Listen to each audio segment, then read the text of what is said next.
Chapter 2, page 28.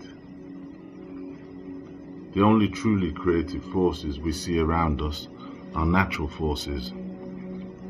Ancient people along the banks of the Nile referred to such forces as Neche or Necheru, which is the plural.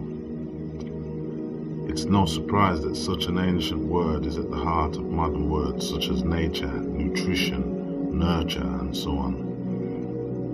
The survival of the word and the essence of its meaning give us a clue about what these ancient ancestors believed.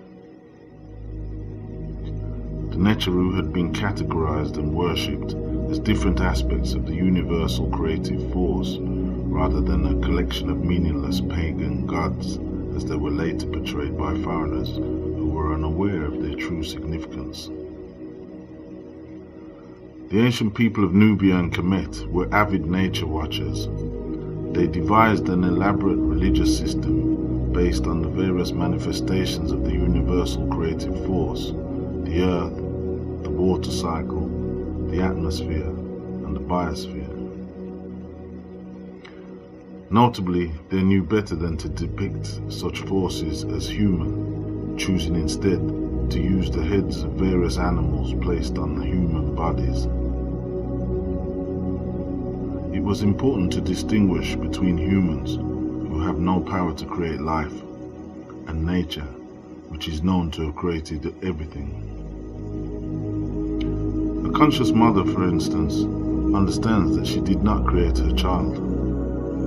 Although obviously central in the childbirth process, she knows nothing about how to actually create a human being. Instead, she relies on nature to fashion the child that she eventually gives birth to. Nature alone has the power to create life. This basic understanding of the natural world became the basis of all that would follow. It formed the core of a belief system that would inspire people for thousands of years.